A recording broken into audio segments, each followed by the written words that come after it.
It's a term I haven't heard in a while. Probably means playing Dota or something. It's time. Yeah, I know, right? It's like Guardian. But it's time to basically go to each Steam profile, check the last 2 weeks, see how many hours they've got for this individual practice. What are we going? What's going on? Are we live? Here? No, I think we're live. I don't think we could be live because I'm. Like, Scream just stopped in the middle. He's just got his knife out. So if we're live, then always. Well, it is live, but apparently somebody's getting DDoS. And this is Epsilon after all, so this game is probably going to be about 6 hours. Yeah, that's right. That's right. Of course. You could be thinking this is really annoying, but there's also there's a comfort, isn't there, in knowing that some things never change. Like, you know, some things, yeah. You come back. You can just rely on it. But actually, I think Epsilon was supposed to, as Uzi starts up things versus Starks, they were actually supposed to play one more game, or a game earlier today at 6 o'clock, which had to get postponed due to DDoS. So yeah. Oh my god, we might be in for a treat here, ladies and gentlemen. Well, the bomb goes down for Na'Vi, whatever is going on. The game is live, and it started off a little bit weirdly. I actually thought maybe they'd cancelled it, and I just didn't notice because Scream was standing still. But nope, it's still going on. There was a team kill earlier. Edward, CSET 75 in hand, and still has 5 bullets left. That's more than enough to kill a whole bunch of people. If you're Edward, he's clicking them one at a time. He really does not want to waste them. But look how much time has passed, and Scream can't really help. Uzi gets the 1 kill in, but it's too late. With no kit, there's no chance of winning it. So disappointing start for Epsilon, as it could have made a difference if Scream wasn't down in the Vietnam grave knifing the wall. That's it. I want to know for Na'Vi. There is someone who really hates Epsilon. There's one person who absolutely loathes that team, because this happens every time we watch an Epsilon game. Yep, every single time. And I don't know. But yeah, the impressive thing is that it's different people who get DDoS from time to time as well. It's not the same guy getting churned down over and over. I think everyone on that team has gotten their fair share of, denial of distribution. And in France, I don't think you can replace your IP either. So if you get screwed, you get screwed. What do you mean? Some of the customer service in France is amazing. Stellar, right? Stellar. Customer service are doing us a favor. Remember that. Yeah. Yes. They went through the trouble of picking up the phone, bro. Like, that's just calm down a little bit. Yeah. It's I don't understand French culture. I honestly don't, because what we're making fun of is that if you go to France and you try and get someone in a public place to help you with something, chances are you're not going to get that much help. But then when you meet people outside of those contexts, they're like extremely friendly and really nice and really open and welcoming. So I don't understand how that works, but it's it makes it an interesting mixture, really. In a like friendly sense, public sense, all that, French people are great. Yeah. But as soon as it's in a work environment, all bets are off. Like, anything is possible. You could get your mother insulted by a customer service. Like, anything is possible. I just loved, like it was just great working with them, because I worked with French companies for several years, and it was always just like, it felt like they were doing me a favor by fixing their mistakes, basically. I was like, you have been blessed by customer service. Right. I was just an unreal experience every time. Well, who else was going to fix them for you? I mean, right? Yeah, I sympathize with that. I do. All right. Well, we are hoping that we will be back in action fairly soon. And if you haven't been to France already, you should definitely go. It's a really, really crazy place. Especially Paris. I've been there now twice, and I've enjoyed it thoroughly both times. Last time was for ESWC, and way before that, it was like in high school or something. And I guess I was drunk, and there were French girls and stuff, so maybe that makes a difference. But it's a good place. That's awesome. France is glorious. It's beautiful, and I miss the food already. But enough about the food. I think Foxshow could have probably caught that with his knees if he was really quick. Probably would have blown up his genitalia, so not a good idea. But he did take 50 damage from it either way. That was a money grenade. Yeah, nice defense put up here by Uzi. Nice little nade there to ring Starx's bells. Edward took a piece of that as well, and the smoke goes down to force Na'Vi back around towards mid, so it looks like A site is going to be where Na'Vi might go crashing through, and there's 4 members waiting here for Epsilon. This could be a great situation here for the Frenchman. Foxshow falling back after taking more damage, and that is it's not exactly cool. With the Deagle as well, would have been such a good kill if you got the 1 Deagle in right at the corner. Then definitely going to rattle Na'Vi. Now, it looks like Na'Vi are, you know, they're careful, but this is just their style. Like we said in the beginning, they're slow. They're so slow. Well, the guy with the bomb is getting DDoSed. Oh, Apparently. are you kidding? We're gonna be in for a while. Yeah, This there is like we next go. level Navi. They just killed Zeus to get the bomb. Oh yeah. This is war, Semler. If you don't get out of the trenches, your sergeant is going to stand up behind you and say, it's time to fight, and then if you don't go, he's going to gun you in the back. It's World War I right Are there. we watching Hellraisers? Uzi gets 2 kills before he eventually goes down, so it's a 2-on-3. He said is real. It's very real. It's back in action, but it's not going to be able to get down C's who took down DMX. Biggie coming in from one side, Scream looking for the shot. He's back in the play, and he's going to hit a headshot right off. And now it's a 1-on-1 bomb ticking away, and Scream does not have a defuse kit. All Guardian has to do is play smart and hide, but he goes for the challenge and wins it anyway. It's a triple kill.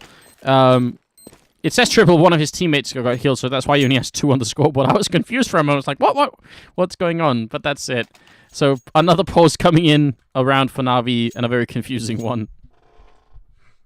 Yeah. Oh. This could be a really long game. Do you guys have anything? Summer, you have a train going home at some point, and I'm sorry to inform you, but you're not going to get that train. I mean, you're going to have to sleep in the office today. Yeah, I might have to. Or that or a very long, refreshing walk. Refreshing being the key word. It being very cold outside. Oh, I love the fact that Guardian and Caesar having fun with this. Like, asking if people took a day off work. Because, you know, obviously the best of 3 on the internet is going to take at least 5 to 6 hours. Yeah, this is the downside of online Counter-Strike.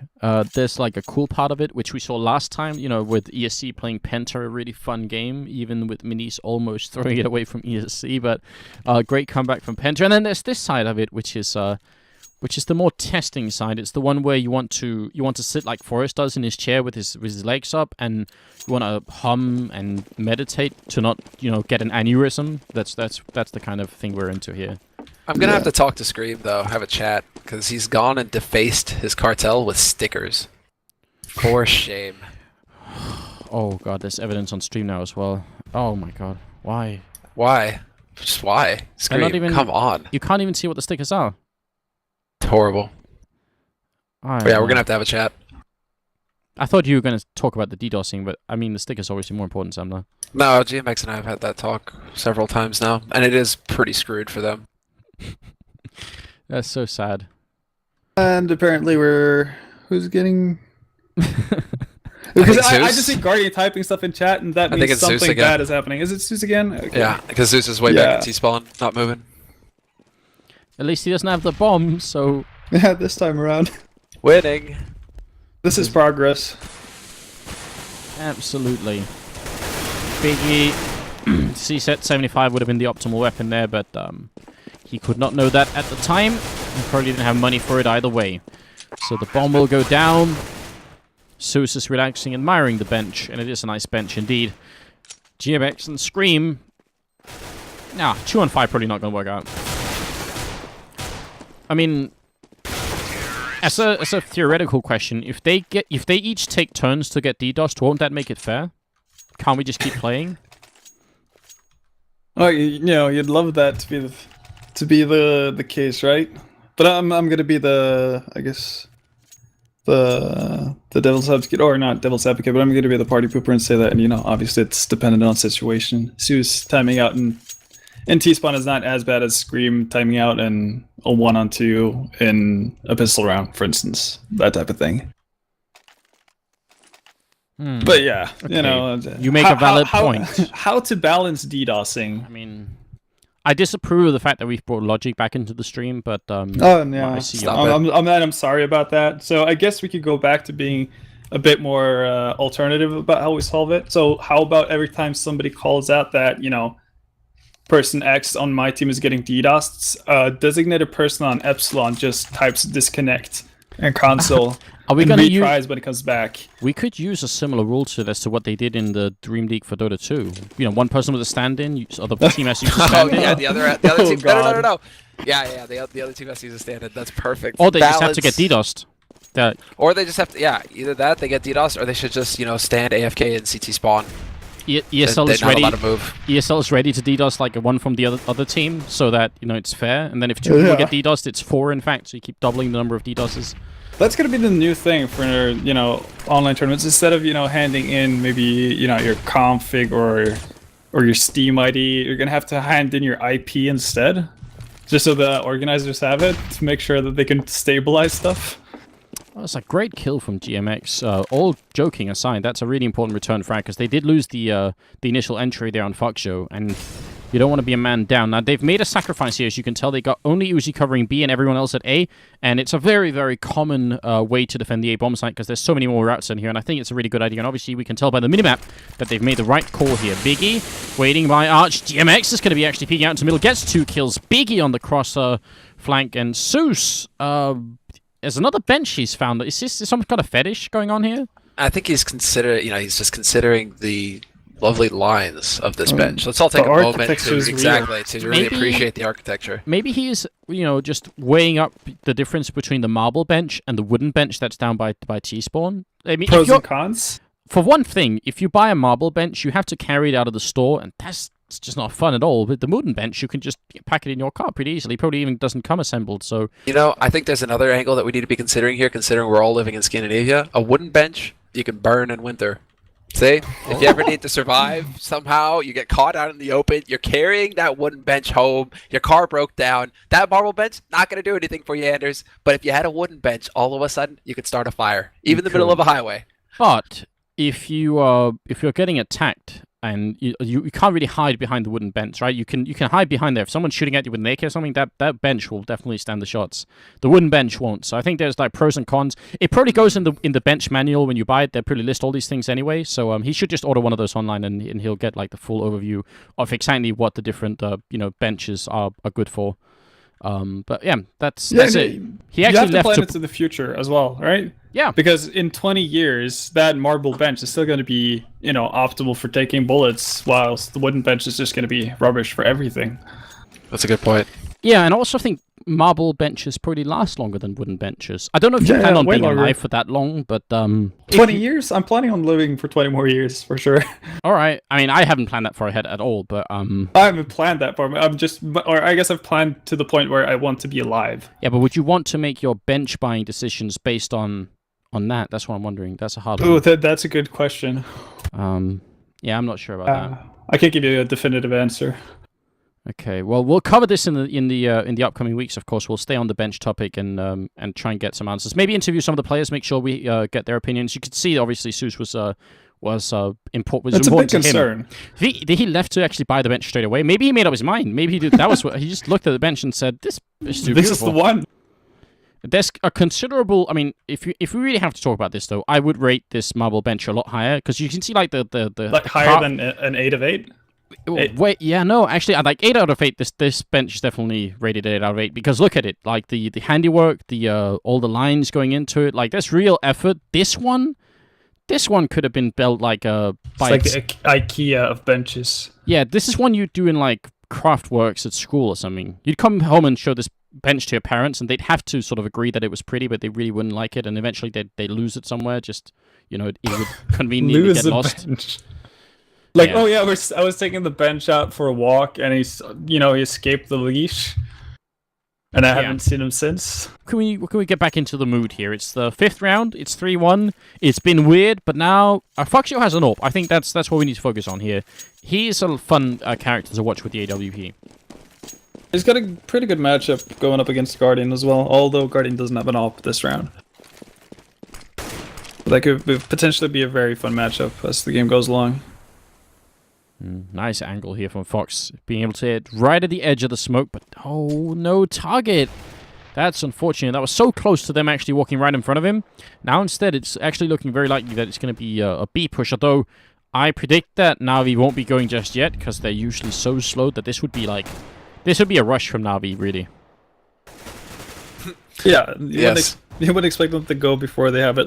Yeah, it should be about 25 seconds left before they actually start doing anything at all. Yeah.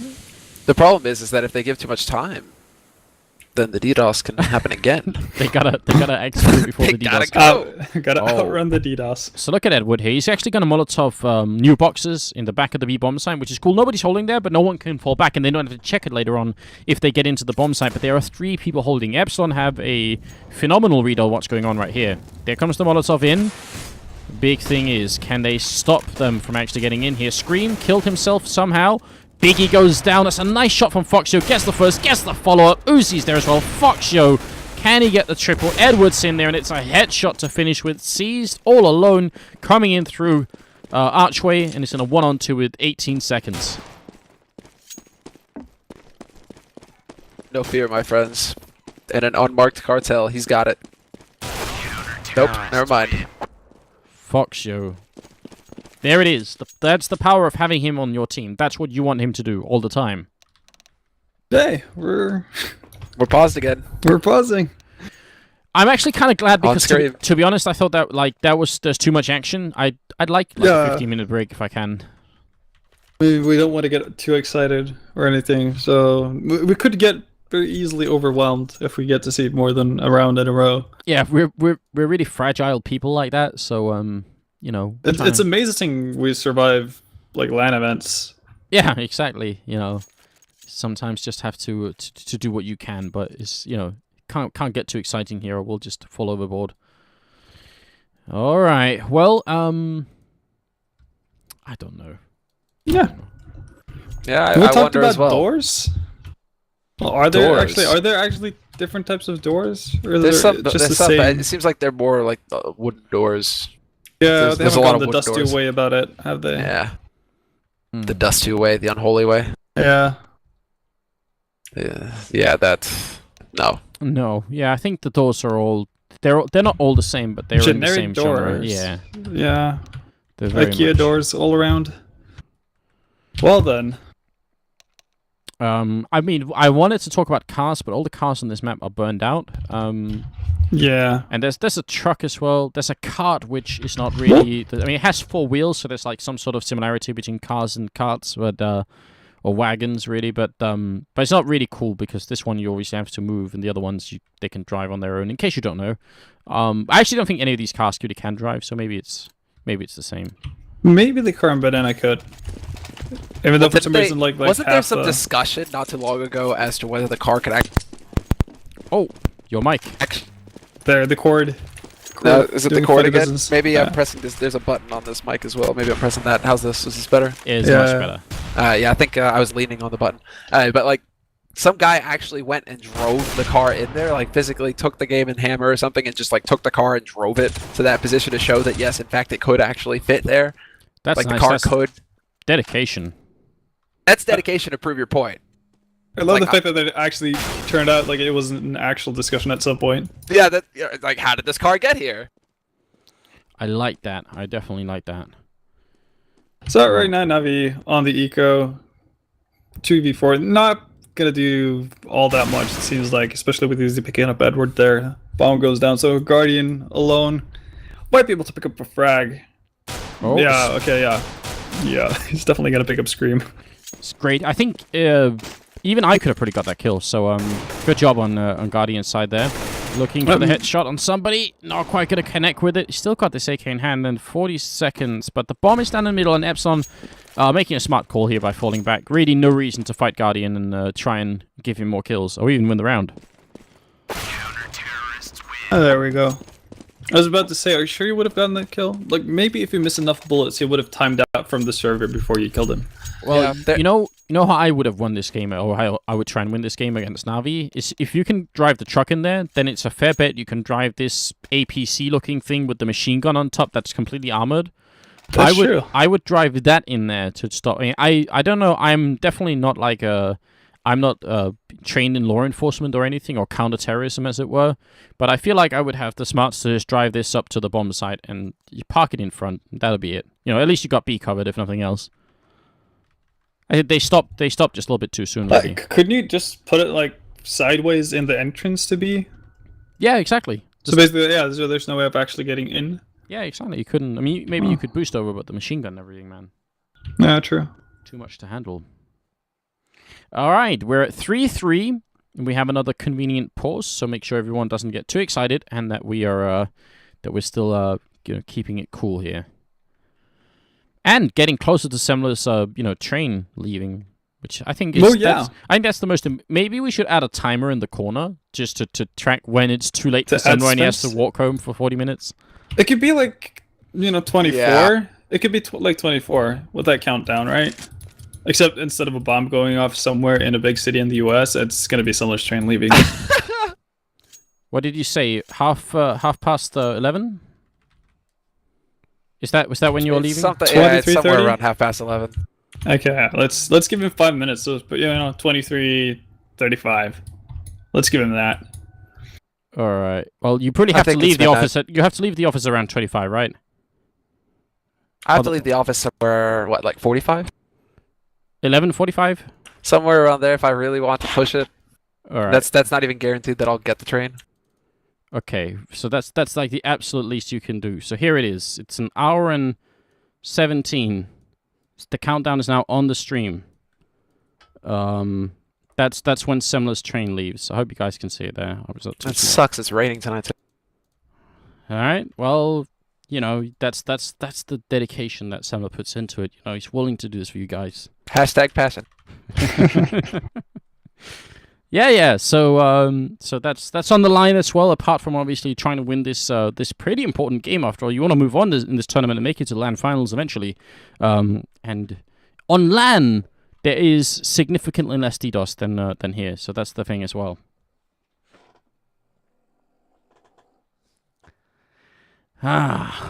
What else can we do? Okay, so we sorted out the countdown. We've gotten a definitive answer on what bench is best. We've educated people about plants. I'm not really sure. Is anybody aware that there's a BBC radio thing going on? Yeah, the eSport thing. It just looks so bad, man. Cyber athletes. I thought we stopped using that term 10 years ago. The CPL, man. When CPL went broke? Yeah, bro. Oh, is that Odie? Yeah, Odie's on there. Of course. How could you have like a British broadcast about esports and not bring in Odie? Well, it's not even that. It's like I'm not even surprised that they're using the term athletes because they're Brits. Yeah, gotta love the fact that Twitch is all on it. It's all about the French and the Brits for like still being stuck 5 years ago in their mentality. Who's on this panel apart from Odie? No idea. Yeah, because I have no idea who anyone else is. I haven't checked it out. I'm not sure. I do want to point out though that if we want to expose the mainstream media to esports, maybe introducing them to Twitch chat straight away is not the best idea. It's excellent. Horrible idea. With all due respect to you guys on the Twitch chat, I was not you guys. You guys are great. But the people in the other Twitch chats, the people in the other Twitch chats, they tend to spaz out just a little bit sometimes, and that might not paint the best picture, I'm guessing. I have on occasion seen various ASCII spams going on that represent various things, and, various organizations, stuff like that. But it's not you guys. You guys are great. I love you guys. So what's going on? We're still waiting for Scream. My God. It's been a while, guys. Way to start the new year, right? Yeah. Well, since our last DDoS game. Would we have really really gotten into 2015 without a proper DDoS game? No, I don't think we could have felt comfortable. Yeah, it wouldn't be the same. I, for one, have missed it all throughout Christmas and New Year's, just thinking. Yeah, how did you get through Christmas without DDoS? Exactly. No, I got DDoSed. It's my belly that got DDoSed on Christmas Eve. Oh, that's a good point, actually. Flooded. Yeah, man, the snaps and the ham. Buddy F2F has joined and says hi. And hi, buddy. He is in a clan called Maxi Saucy. What is that? Maxi Saucies? I don't know what that Maximum means. sausage. Wait. Yeah. That's a source team. Yeah, it's maximum sausage. Yeah. Maximum sausage. They actually had a fair amount of good players. I think players like Lipton and Biggie have been through there at a certain point. All right. Well, thank you. Apparently he's Thank playing. you, Buddy, for joining us. You and your Maximum Sausage both. And now let's see if we can't get this show back on the road where it really belongs. Fox is not going to get that kill in the middle, and it does get spotted. He's going to fall back, doesn't want to re-peek and take the fight against the AKs, and you never know if you're going to stay there for too long. You might end up getting grenaded to death, so that might not be the ideal situation either. He actually wanted to smoke off apartments, but he smokes himself off and falls back. And now look at Body here. He's ready. He's going to get the first one, jumps down, doesn't fall to death, and GMX is there to pick up another food. Kills Body, picks up 2 great kills to start off with. Nice work for a standard just coming in, and Epsilon going to win the 4th round. That just sounds so right. Look at Body, he's ready. Yeah. My body is ready. Wow, like, they're just so perfect. Body's ready, sausage Oh is yeah, ready. everything's ready. Perfect. Apparently for the game because we're paused again. Right. Zeus? Yeah. Jesus. Now it's the other team. They're actually taking turns because we talked about that, you know, how to make this fair, and they've actually gone, you know, every other round getting DDoSed. Oh my lord. Yeah. This is, like, we're slowly going insane. I can feel it. It's like a form of cabin fever, being stuck inside a Counter-Strike game you cannot get out of, and it just won't end. It's only the first map. It's only the first half. Oh my god. We aren't even through like 6 rounds. 7 rounds. Oh lord. It's taken us 1 hour actually. 1 hour to get to this point. Okay, do you remember then back in the other version of Inferno 1.6 where you can kind of walk out and around from T-spawn? Like like part of the alley is still there if you go outside the map. It kind of looks like, you know. Yeah, they just like put a wall. Yeah, whoever instead. made the map kind of like just said, "Oh, you can't go this way anymore." But in It's like, 1.6, yeah, in 1.6 you can actually sort of run this whole way. It wasn't like this tight, but you can run this way and run around. I don't think it really matters for the map, honestly, but that was a thing. I just recalled as I was flying around looking. So, like, in case you didn't know, Yeah, in case you missed it, this was a thing back in 1.6. It also was that in Source, for that matter. It's actually weird that they decided to block it off and not just remove everything behind here, because you see it's, you know, it's laid out. yeah. So, why put that house there? And like the textures are also messed up as well, so you can see through the one side. So you'd not be able to use a boost here if Fnatic wanted to do that. Yeah, true enough. Oh my god. Well, I guess. Well, okay. Well, what funny tidbits can we find about Inferno? Does Scuba Chicken still exist? See, I checked. Scuba Chicken was not there. He's on vacation, or I guess not vacation, but on holiday. We can't really use that word anymore, can we? no, I've had real issue with it. During the holidays when I've been emailing people and saying, sorry to interrupt your vacation, and then I immediately had to sort of, you know, delete it and say, sorry to interrupt your holidays, but, you know, I just wanted to ask about this thing. Yeah. Okay, can somebody explain this to me? How do the fish and water move while we're paused? And the chickens, for that matter. I don't know. Only some of them, at least I found a couple of fish that aren't moving. They might be dead. Oh, no, they're wiggling. Oh, they're wiggling. Really wiggling. Oh, yeah. Oh, they're lagging. The fish are getting DDoSed. Oh. Too much fish food? Nobody's safe. Call Peter right away. Oh, yeah. They're going to want to hear about this. This is where we're some you should be in Soda Poppin's chat. Have you seen that Bible Thump PETA No, icon? I haven't, but I wish beautiful. I had now. It's beautiful. So if anyone in the chat is a sub to Soda Poppin, just spam that. I'm guessing somebody probably is out of 30,000 people, or 20,000 people. Probably highly unlikely that someone isn't, but... yes. The chickens, the fish. Could they add more animals to Inferno? That's the big thing. There's one guy with the PETA Bible Thump. Homeophap. What a guy. Oh, yeah. Cyric as well. I see. That's good. That's really good. That's a nice emote. Or a smiley. Oh, here we go. Soda Poppin fans are coming out. Good stuff. That's a good stream as well. If they had to add another animal to Inferno, what would it be? Dinosaurs. I mean, I'm noticing something because there's a lot. There are haystacks outside the map. There's a haystack inside the map as well, down towards. Are you gonna say ramp. horses? Yeah, I mean, I'm just saying that when you have hay, what's the animal you think of, right? It's horses. Horse and cow. There's horse, yeah, cow as well. I was thinking a cow would fit in well with because chickens don't some really. Pigs too, maybe. You wouldn't feed your chickens hay, would you? Certainly not your No. fish, unless you were insane. How would that work? I don't know. Probably killed them. Docia's joined now. Yeah, buddy. Yeah. But I feel like if you added horses and people could shoot them, probably Peter would get involved. That is true. So that Poppin could get to use his emote at least. Alright. Good So stuff. I guess we're actually following the DreamHack rule set from Dream League. Yes. It seems like it. Well, I appreciate that. People are saying donkeys and goats as well could fit in with the Yeah, hay. donkeys. I think donkeys more than goats. And there actually would be But additional. I guess goats eat kind of everything, don't they? They do, but some there's reason- actually additional food on this map. I think there are some beans here and some other beans, and Where? in the arch in Archway.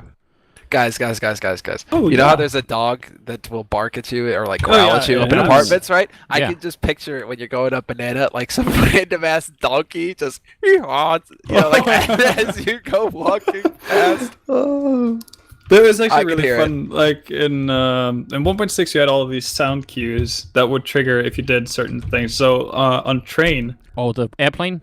no, not just the airplane. Yeah, you had the airplane, and then you had the birds that would chirp if you Oh, went yeah. towards alley, and if you didn't crouch under a certain part of the map, you would activate the chirps, which could be heard, which is absurd. And same thing with Aztec with the thunder. Yeah. On Aztec, every time we would go up, isn't it? Every time we would go up the, like, well, I'm not really sure what you would call it, but like the I guess the ramp up from the river up towards the middle area. Yeah. Yeah, the thunder would always go off. That there and on the bridge. It's true.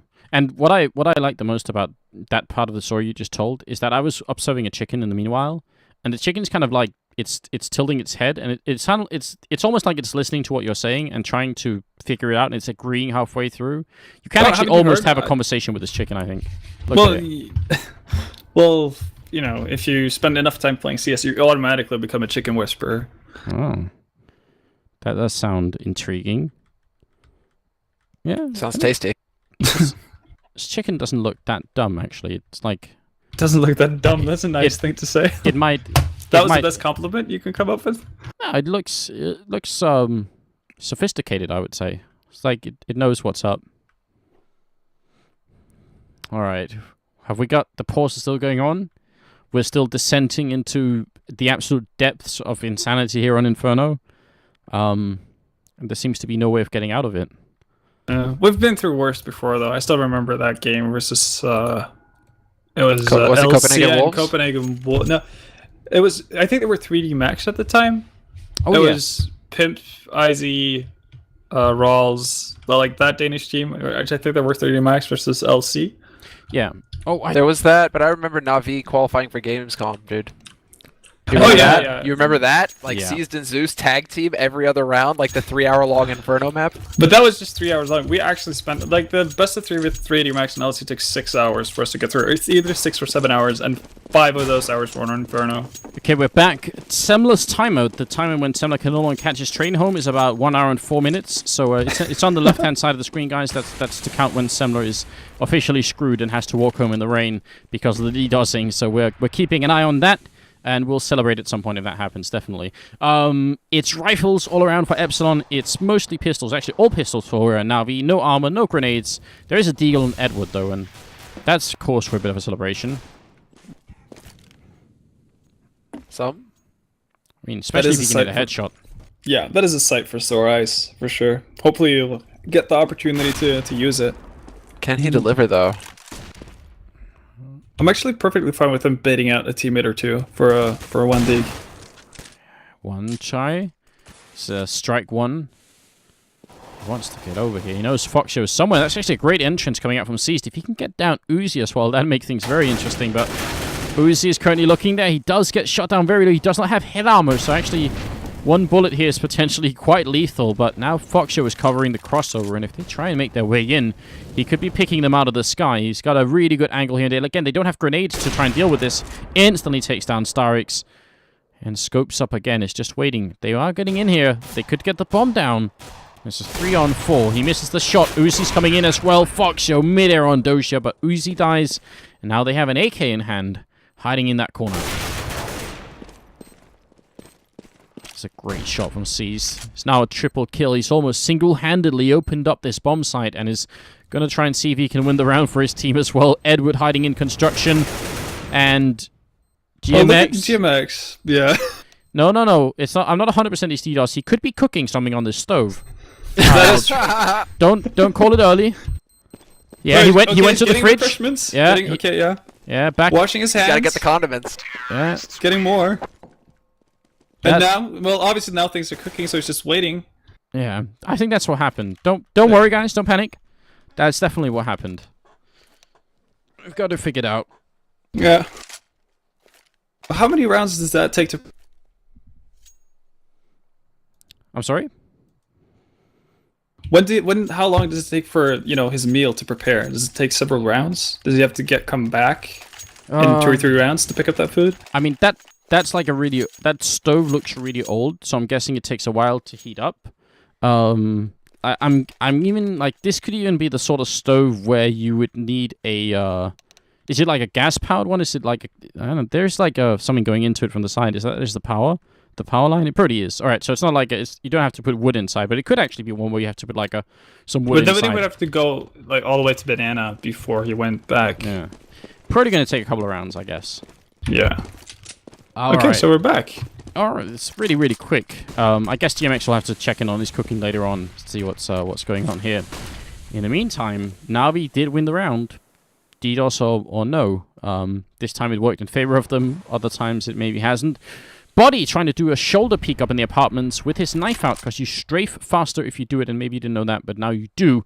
And he just wants to see if someone's there. Now he's spotted them, he's going to fall back and wait. And the rest of Na'Vi are moving up towards top of Banana, where there are 2 people holding for them.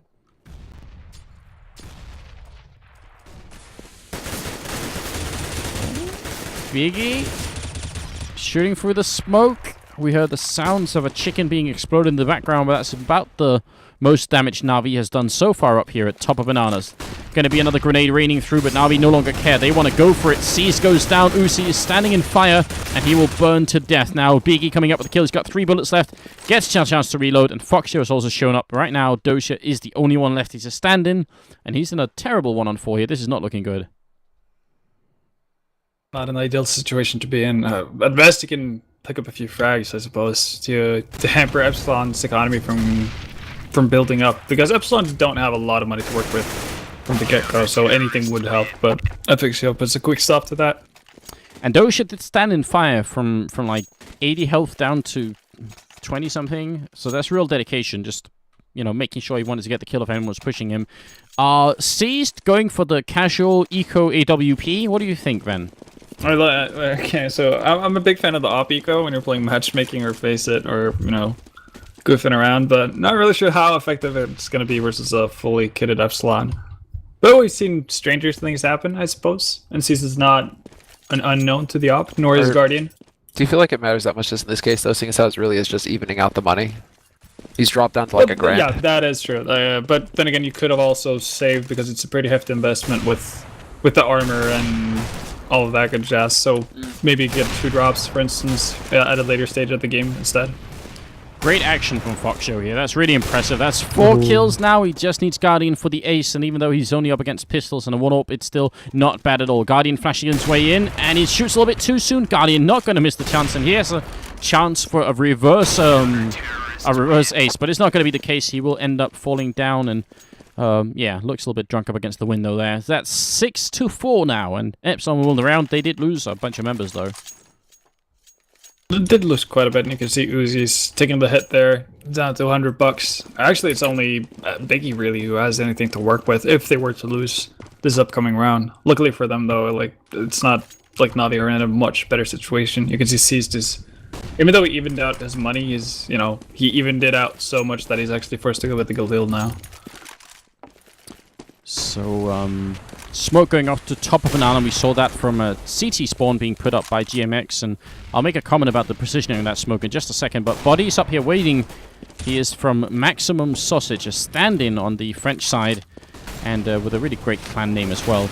Been doing just fine so far. Uzi going to take down Edward, and now GMX coming up underneath the canopy here by Quad. It's going to be all Guardian alone here. 1-on-5. Not much of a chance at all to make it out alive, and certainly almost no chance to even win the round. So he's just hiding in the back here, but they know exactly where he is, and they should just group up and overwhelm him, essentially. I mean, there isn't a whole lot of hope for Guardian, really. 1v5. And they're boxing him in slowly but surely. He's literally stuck in this passage. There's the pop flash. Guardian tries to run, and he gets herded right back into the waiting arms of Biggie. Alright, so the smoke that was put up by GMX lands at the top in front of the car here. It's not that it's rare on comm or anything, it's just that NIP have started really specifically to smoke off this part and not the bottom of Banana, which used to be really popular. And I'm just trying to track how many teams start doing the top smoke instead of the bottom smoke, because that's really... I want to say it's like a change in the metagame, but it's signaling a change in the way that people might be holding in Banana just a little bit differently. So keep an eye on that, guys. It's worth knowing if people smoke top or bottom, because it just means they play slightly differently according. So another eco coming in from Na'Vi, and not really much being accomplished so far. We'll see if they're able to do some damage here. They're pushing down Banana a little bit. Body trying to get some shots out onto Doja. That's going to force him towards GMX, who gets overwhelmed. So now... all of a sudden, Na'Vi have an M4 to work with. They have something to do some damage with. Guardian doesn't need a rifle.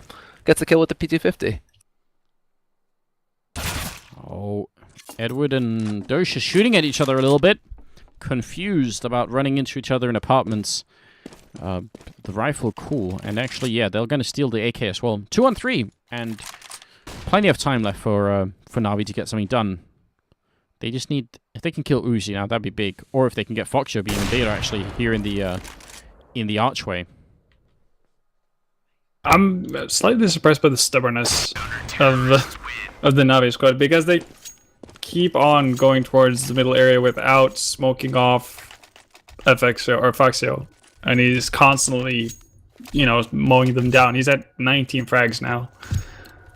So I would expect them to do something about it. I mean, this is a tendency that a lot of teams have versus a lot of good operators. You can see it. Well, the same thing happens to Guardian a lot of the time as well. When they just hold that angle, a lot of teams just continue to work, you know, run into them over and over, and basically just feed them a ton of kills. Yeah, that's not what. It's not exactly what they need to do right now, Na'Vi. 4 rounds is alright as a start here on Inferno, but because they also want the pistol round and everything else, I think they'd like to get up to a little bit more, 6 or something like that, just to feel confident. If they get up to 6, I think Na'Vi are going to take this one. That's the scary thing. I think they're towing the line right now. It's up to Epsilon now to lock this out 11-4. If Na'Vi get up to 5-6 rounds, it's going to start getting really scary for Epsilon going into their T-half.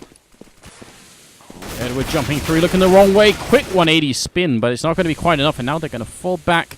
Uzi, gets that kill, but Biggie's the one defending the B-bomb site. They briefly fall back and then reconnect with the A-bomb site, where Foxio is holding with the AWP. Starix goes down first. 35 seconds left, and it's a 2-on-4, looking very unlikely at this point, especially as Doja is going to take a bullet to the face. Guardian decides it's not worth it. He has the AWP to try and save, but even that's going to be really tricky, and Biggie will take him down, so 9-4.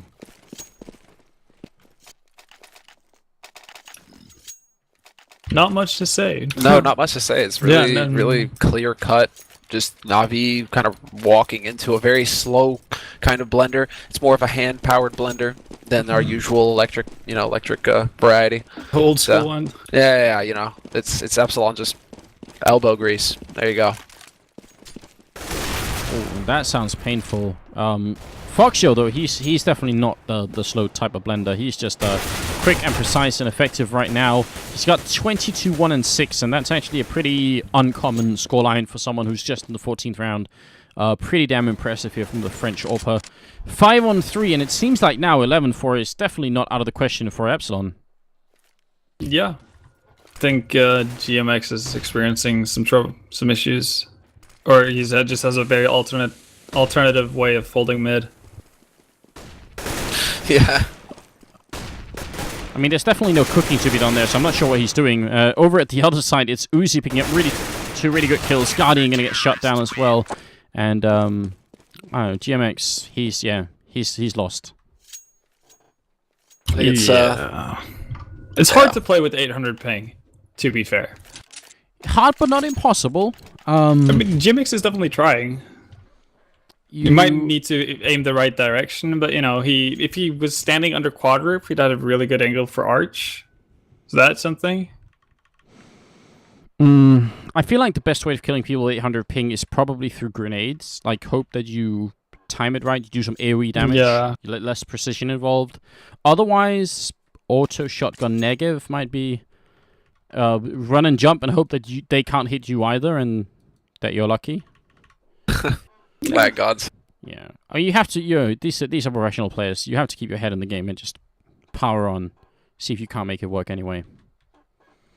And just to your attention again, guys, here, Semler's timer is down to 50 minutes. Yeah, 52 roughly. So okay. Joy. We're running out of time, Semler. This is the clock that counts when Semler's train leaves from the middle of Stockholm. So he has to walk home in the rain instead. Is it raining or snowing outside now in Sweden? You see, if it was snowing, if it was snowing, I would be pretty happy. I mean, I wouldn't mind it at all. But it's snow is pretty raining nice. in the middle of January. Like, what the hell, Stockholm? I didn't move here for rain in the middle of January. I wanted big fluffy snowflakes. I wanted a land of white. Now I'm getting just ugly ass shiny gray. It sucks.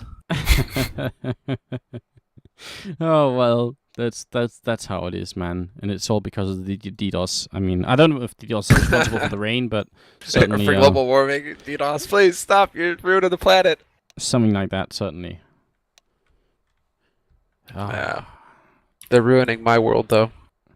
Okay, because my world is CS, right? All right, he's trying to fix it. It'll take the most 5 to 10 minutes. So, I mean, I believe in that, certainly. On the 15th round. On the Just 15th play out the round 15th round, give them 10-5 and fix it in the halftime, I guess. I don't know. If I was Epsilon, I might not go for that. I'm disappointed you can't read what the cash register says in here. I do have like a serious question like this, and again I'm no expert on this topic, but if you go to Archway and the booth that's right here, the door actually doesn't go anywhere. So how do you get into your shop? You have to crawl through the window. That seems like, your vegetables and stuff, you're gonna get your feet and hands all over them. That's not really. It's just weird, isn't it? The door doesn't. No, you go on the other side. There's no. Oh. It's a fake. It's like a fake door. Oh. It's a pretension. You're just pretending to have a door in your shop. Is there might there be an entrance through the roof? No cellar even. No, there's no one. In fact, it's close to the most boring shop imaginable. Really, it has like a light bulb with no cover on it, so and only one of the light bulbs work. I don't even think the cashier thingy is actually plugged in. Oh no, it doesn't. Maybe I don't know. Could they be like non-electronic? No, it has like. Yeah, you see the outtakes. Yeah. There's no monitor to it either. They actually did put in like a VGA input. I'm pretty sure that's not a DVI one. Yeah, that's a VGA. I mean, notice that the thing, or I guess the table it's sat on, is actually invisible from an angle.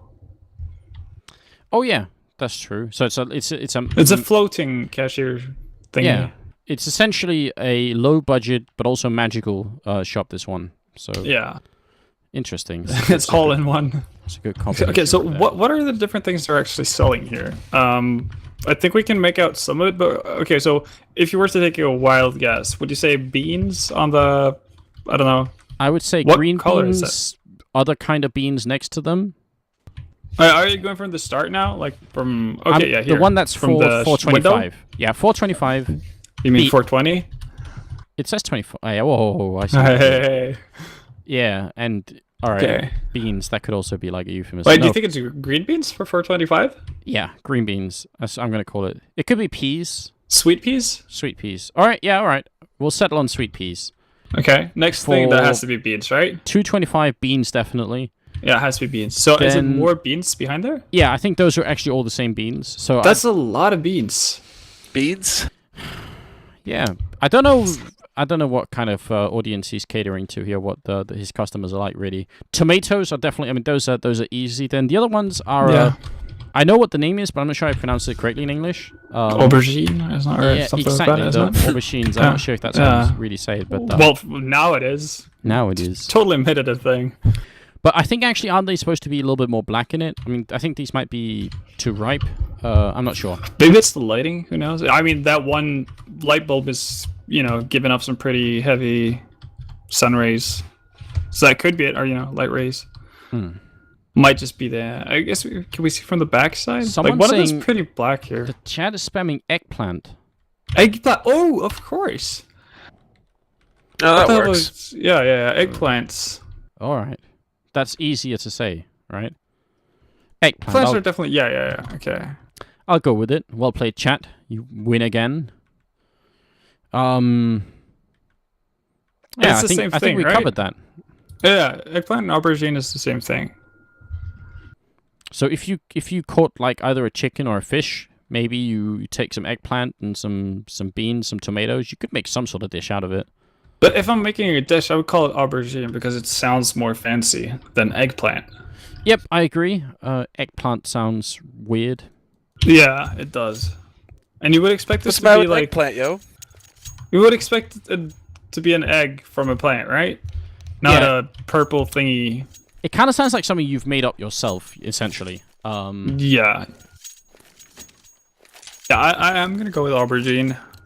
Okay, now something of interest is actually happening in this game of Counter-Strike that you have all been so lucky to witness. It's Foxio and Guardian, both with an AWP, and both somewhat headed towards the middle, although Foxio is going to throw out a flash before he actually goes to the peak. Guardian is there, but Fox is not going to catch him, so they're both going to fall back. But it's great to see this battle between the two Orbers. Always a lot of fun. Yeah, I'm really disappointed in that, Anders. You got me so excited for a second there, and then nothing happened. What the hell? That's what I'm all about, Sumner. Building up the hype. Oh no, Fox! How did he not get that shot? Guardian showed his face and winked at him and then ducked right under the bullet and somehow stayed alive to get the kill. Edward also showing us some parkour in the middle before he takes down GMX, which leaves Maximum Sausage Body going down inside the pit. This is looking like a perfect round coming out from Na'Vi, except for the fact that one of their members has been DDoSed, but otherwise, it's looking great here. Uzi not going to get no-scoped by Guardian, but it's a 1-on-3 for him to try and bring it back. And unless a lot more people are DDoSed on Na'Vi, I'm not sure this is going to work out. Oh, it seems to apparently DDoSed. Yeah. Yeah, and I think the body is also having issues because he went up to 200 ping all of a sudden. All right, can we at least determine that the DDoSer is like, this is at least not like a racist DDoSer, because he's like targeting people he's sharing the care here. of all regions. Yeah, we just want to point that out again. but I'm really confused as to like what's he DDoSing for? Because if it's the same guy and he's DDoSing both teams, like what? Okay. What? All right. Wait. There's no way to confirm this. It's just a theory, but it could be that the guy who has been DDoSing has actually enjoyed our conversation during the downtime and really wants to hear more.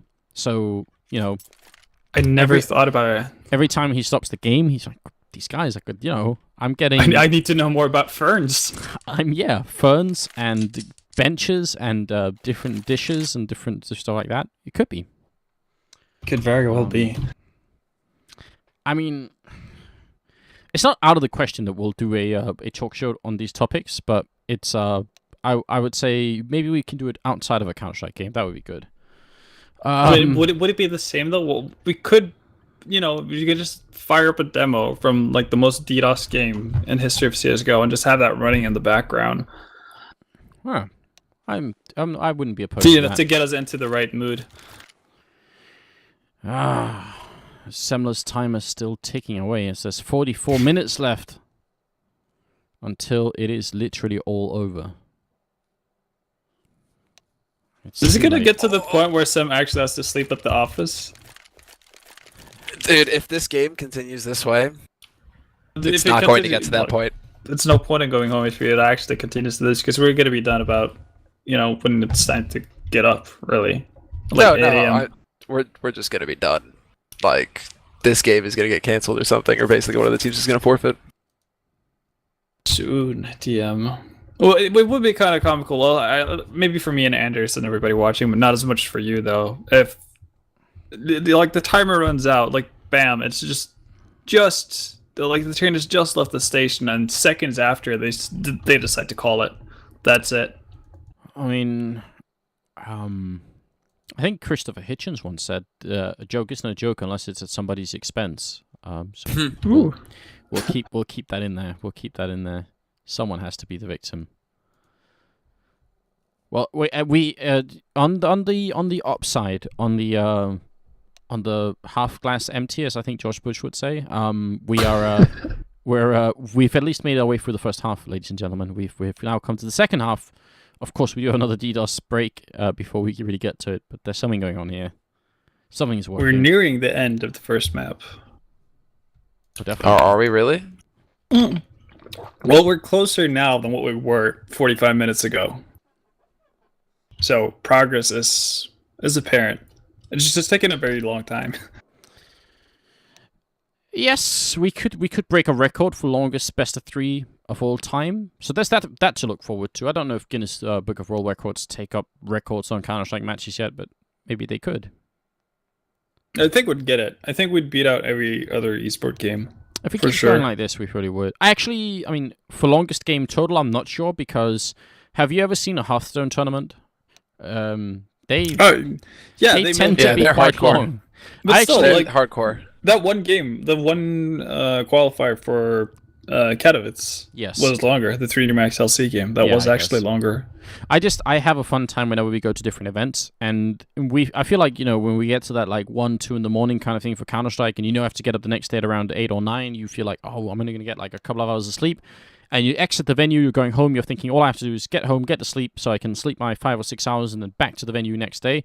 And then you see the Hearthstone people like in the middle of their quarterfinals, and it's only like the first set out of 10, and like they're just, they're never gonna leave, and it's kind of funny, Yeah. Yeah. I mean, DreamHack Stockholm, dude. They're going until like 4 or 5 in the morning. Yeah. Like, how brutal is that? I mean, I don't know. I'm glad it's not me, to be honest. Also because that game is at least like, I'm sure it's like a really good game because so many people are playing it. I haven't played it myself, but in terms of like excitement levels, it's not like constant action, is it? Like sometimes you have to wait until something really unfolds, right? You need someone to develop their plan and execute the right order of cards and stuff like that. Yeah, well, basically the most hype thing about Hearthstone is the RNG part, which kind of makes it the most hopeless game to try to play competitively. Because if there were determined outcomes to everything, like if you had everything laid out, then where would I guess the magic in it be? If you could just see the outcome, like, oh, this guy has these cards, well, he has won. He's won.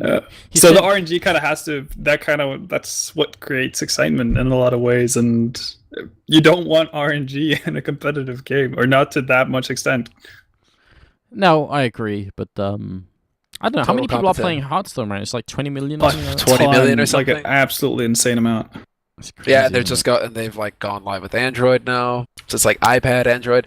Mike from DreamHack, he's like, yeah, man, I've got my $400, my $400 Hearthstone machine. I'm like, great, bro. Just get those pads. Hohex in the chat is asking, what's the timer for? So if you're new and just joining the channel, this timer right here is the clock that measures when Semler's train leaves and he has to stay at the office or walk home in the rain because of the DDoS. So we're now at about 40 minutes until Semler is officially screwed. That's what we're counting down to here, because it's been a rather long first half in a best of 3, mind you. It's taken a while, so we had to do something. And right now we're measuring the time until Semler is the one. I think I have a dentist appointment at around 9 tomorrow morning. Ooh, so good luck with that. That could be the next timer. If we're gonna be here all the way until 9, I'm gonna be the next victim. Oh yeah, I'll probably have to leave, right? To get to the episode, it's gotta be like at 8. You have to go. Yeah. All right. Yeah. Well, we can definitely set up a timer for that as well. All right. I'm not doing anything at all tomorrow, so you can just set like an unlimited timer for me. Mine could go up while yours count down. You're gonna be, you know, our one guy standing up against these us all day, all night. Hell yeah. It does take away from my deathmatch time though, so that is a bit of an issue. 10-5, and we're moving into the 16th round, where which is also known as the second half, really. The pistol one coming up, and it's a pretty important one, especially for Na'Vi. 5 rounds is alright. Could definitely work with it, but if they win the pistol round, it looks all of a sudden a lot better. And Na'Vi are pretty good at playing the CT side of Inferno as well. They're definitely a strong team, so don't count them out yet. They do have Dozier as a stand-in, and Body, who's the stand-in on the Epsilon side, is just been a headshot. That's a nice headshot from Starix. Just quickly peeks back and forth. GMX looking the wrong way. Oh, the 180 turn on Edward. I'm pretty sure GMX should be dead. And now they're going back to the A-bomb site. Guardian, he sees it coming, but can he stop it? Looks for the He kill. seems to be able to take the fight. He's going to get overwhelmed, but he bought enough time. It looks like he's got all 3 members from his team have rotated over from the B site. They're going to be closing in, and Biggie is very low on HP. GMX is down to half HP now. It's going to come down to solid defense here from Epsilon. The one big problem here is that all of Epsilon is actually inside the bomb site. That's very unfortunate if you're trying to defend the A-bomb site like this. It's really hard to keep all these angles, though. Foxyo will pick up the first kill here. GMX in the background looking for one. Dosha now. Last man standing. 1 on 3. Gets 1. Gets 2. Looking for the third. He's not got the defuse kit. He gets the shot, but... What? I'm not sure there's enough time here. I think he's got it. No, he doesn't. Wait. Oh. Wait. No! Doza! Oh, what a comeback into the round. 1 on 3. What do you think, man? If you're Biggie, you're gonna be hating yourself right about now. Because Biggie was posted up on the side with 6 HP in their corner, and he basically just continuously jumped after Doja for no good reason. So it kind of gave away that kill too easily, and as you saw, you just needed, you know, a millisecond more for that to go Epsilon's way. But nonetheless, really, really good job from Doja. Who's definitely making his, you know, his impact felt, being a stand-in for Na'Vi right now. Seized, spotting a couple of people out. He's actually going to go fight all of them. That's a little bit risky. So, alright, Starix in the back here is going to take a headshot on Foxyo. There is a concept, you know, when you peek, you can either do like a narrow or wide peek. And doing the wide peek like that is really dangerous. You walk out this far, you expose yourself to a really big angle from the terror side, and it can be hard getting back, and especially with the tagging that's involved in the game now, where you slow down as you get shot. So that's a really big risk in a round like that. But it works out perfectly for Seized. But I'm surprised he went that far in the peek angle. But cool, it works.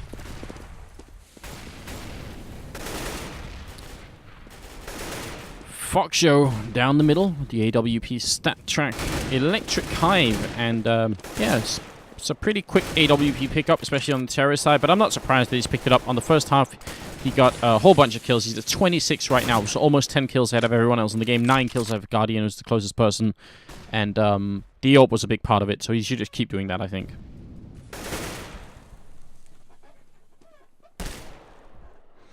Yeah, the one thing is that Epsilon always rely, or not always, but definitely when a Foxyo is on point for them, they rely heavily on him to give them the entry frag.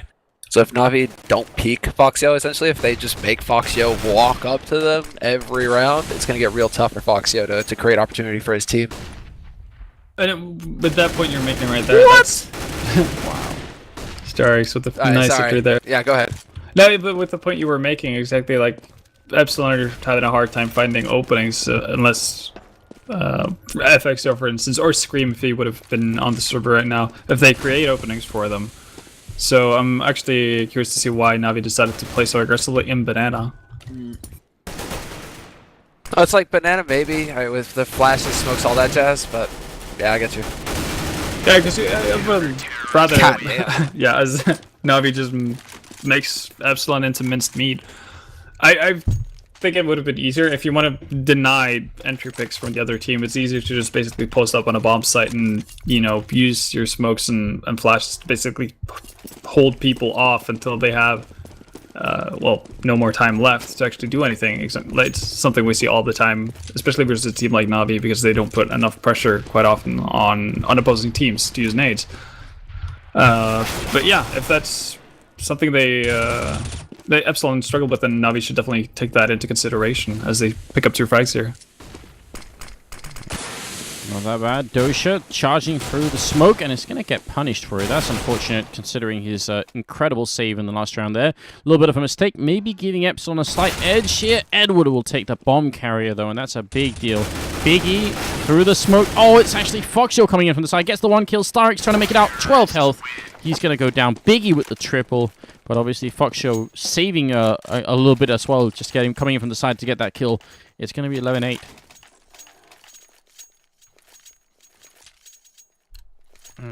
This game is all over the place, I would say.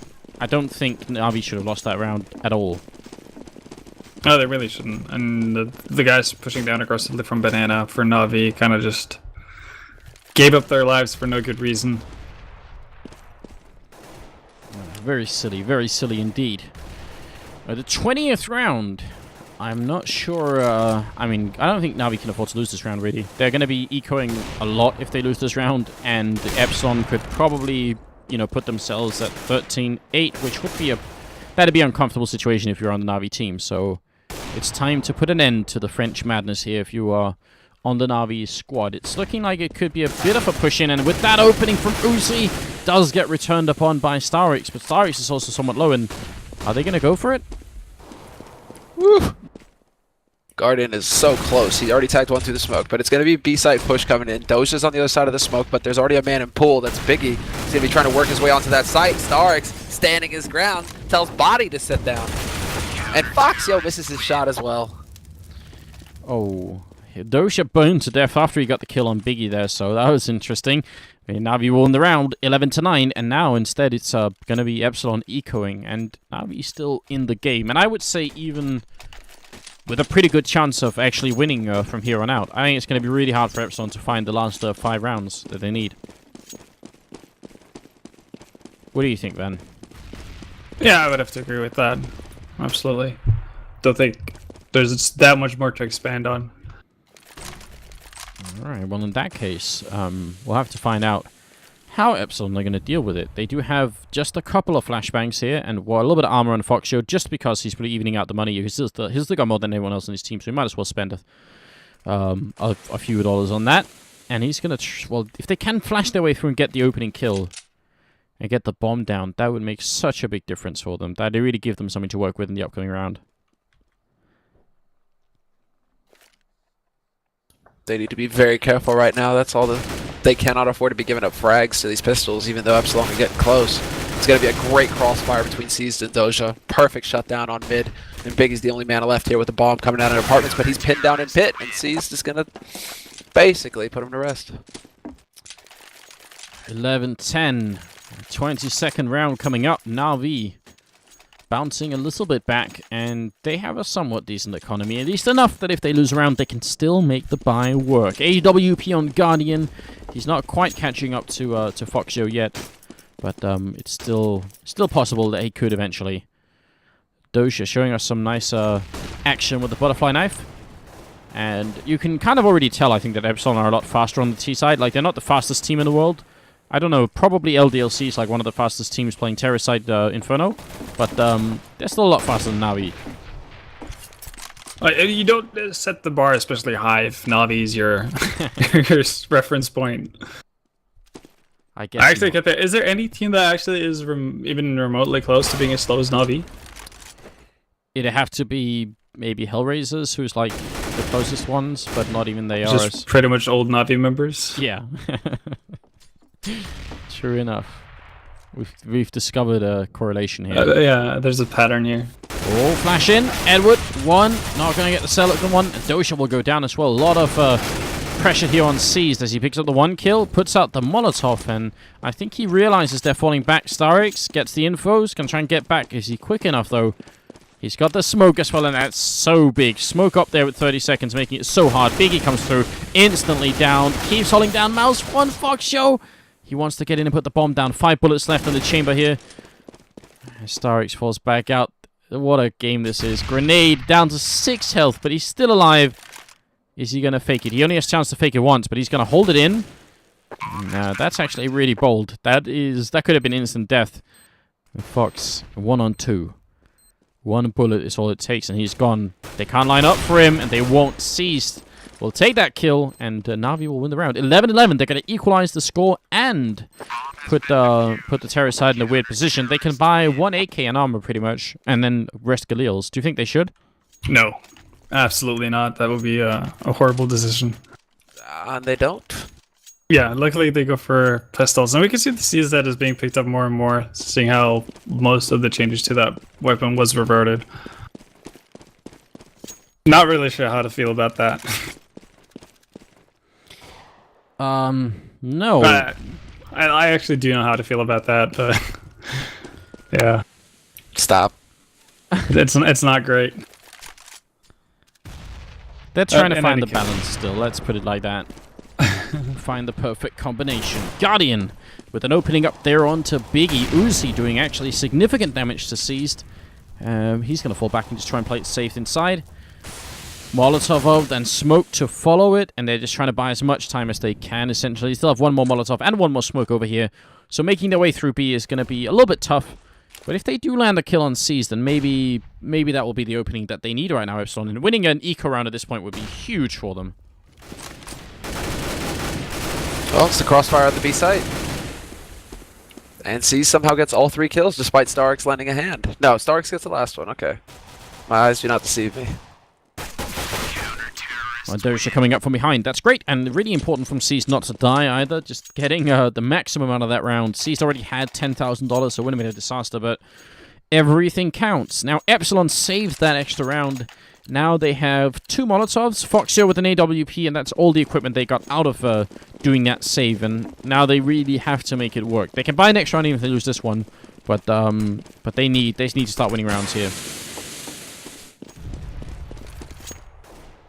Look at what Guardian is doing. That's pretty aggressive. They might be able to find one player here as well. The GMX somehow knew that. Just pre-firing. They're playing a dangerous game right now. Starix goes down, but there are still 2 more people here, and oh, I guess they realize now they're both shooting, so that's a little bit strange. Guardian ends up losing to Body. Now, this is a big opening for Epsilon. Really big opening. Huge, in fact. I'm really surprised that Guardian missed 2 shots. One on GMX and one on Body. Yeah, you can see. Ah! Yeah. I am not sure if there is a translation in Slovakian for all that, but maybe someone in the chat can help us. No. I guess he was channeling his inner JW, and he just couldn't get the Swede. He could not find the herring in him. The Guardian war cry. It's not really much of a war cry, is it? Not really, no. Let me see your war face. Full metal jacket. Edward hiding inside pit. Doja actually getting a really important kill there on GMX, and Edward is solo on health, and he's not even going to get a chance here. Biggie's going to rotate out as well, so it's all on Doja. They're standing. They're wrapping around through Arch, and I think Doja hears them in the last second. Fox comes in, takes a lot of damage. If he had got that instant dink, maybe he could have dealt with that situation, but now Edward is pretty much toast. Yeah, Edward, he's doing the right thing at this point. He's backing off. Maybe looking to see if he can't find a more valuable gun to save somewhere on the map. But, like Guardian's AWP, for example, he's working his way back into apartments. This is cool. If Edward can get up into bedroom, he could be able to save that AWP, and that'd be a big win for Na'Vi. But they're heading over there. Look, Biggie, he's already up in apps. He's going to be camping it. Edward, you're not going to have any luck this time. I was going to say, could he sneak in and jump out of apartments and get the quick defuse? But obviously that was no time for that. But it would have been heroic. Now, we're seeing a tied score the other way as Epsilon make a round back and get to spend some of their bank, actually quite a lot of their bank. Look at that. C's still looking alright, and I guess Edward will still be in a position to buy something if they had to lose, but everyone else won't. So that's a tricky position for Na'Vi. They could let Epsilon get back to like 14-12 if they lose this round, so they gotta fight it out here. And C's taking matters into his own hand, get the first 2 kills, get the follow-up shot on Foxio. Oh, through as well on Biggie. And they have the bomb. That is about as successful as a triple kill you can get on Banana, especially because he took no damage himself. What the hell?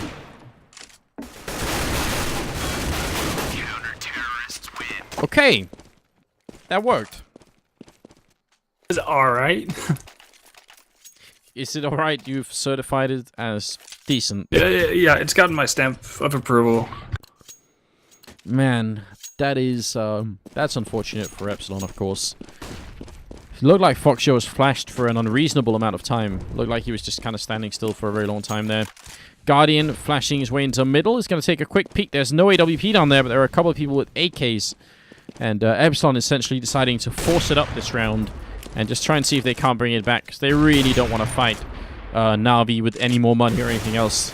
So it's go big or go home time here right now for Epsilon. And Biggie, he's already been sent packing. Next in line, Uzi's going to be there. Guardian ready if someone was going to come through, but no one will. Fox up in the apartments, but without his orb, it's just not such a cool spot anymore. Not so much. I mean, unless he can, again, man, take a shot of schnapps and just go barreling out, he can get things done. Whoa. Body. Good opening, and actually, look at this. He's making a lot of noise in that corner. Seized. Just alerted him to the fact that he was there. GMX picks up a kill, and now it's weirdly into a 2-on-2. And if GMX had kept running, he could have probably got Guardian as well. Unless... Oh yeah, the bomb is in the middle. The bomb is, yeah, it's been deserted. Pretty sure that Guardian knows it's there as well. Yep. So, at some point, GMX is going to have to run across, and yeah, he's going to get picked off fairly easily there. Now they have to worry about Foxio, who's going to be wrapping around through Arch, but we already have Edward watching their back. Timing now, and he gets it right. Very nicely done there by Na'Vi. And this is damning for Epsilon, because now they're out of money. They're going to have to try and keep Na'Vi up at that 15th round. But do you? What do you think, man? I mean, do you try and buy this round 1 AK and like a bunch of armor Tech 9s? Or I mean, obviously we can see that they're not, but would you have preferred to do that? Now they're fighting for overtime, more or less. I think with them forcing up the previous time around and, you know, it not being as successful as they'd hoped for, they kind of have to go with this because, well, yeah, I think they're kind of damned if they do, damned if they don't in this situation. So you're not wrong for trying to save up and go for overtime, but you're not, you know, it's not ideal to aim for overtime either, especially when you're on the, you know, less favored side of the map. Oh man, really, really tough position right now for Epsilon to be in, because it was looking pretty good for them earlier on in this match, but now things are taking a turn for the worse, and I guess everyone who's playing right now, like all 10 players, gotta be really frustrated about all the DDoSing and everything else. I think they're all sort of mentally a little bit fatigued by that situation as well. They're trying to wrap around through Archway, and Seized is here, spraying away. He's also got his trusted buddy Guardian right next to him with the AWP. Now they line up, and Edward's going to be like, yeah, 3 kills. I'm getting all of them, and it's 3, in fact. So, 3 kills. All right, 15 to 12, moving into the 28th round. It's now or never. It is now or never, but they do have a sizable amount of money, so they do get the op on a Foxio, and he has been the big player for Epsilon so far this game, and I think they have to rely on him to do something big again. Really big, but can they? They're running into Seized, who's been a bit of a terror up here at Banana, and once again he opens up on GMX, following up. Starix comes charging in. Great flashbangs and everything else over here, and it's just Uzi left. Don't think you do much. Starix ending up with a double, Seized with a double, and that's going to be the end of it. What an impressive situation here at the end. I mean, Na'Vi really pulling through when it mattered the most, I guess. Especially Seized. I think Seized at a certain point was, well, I think it was during halftime, he was quite a bit behind. The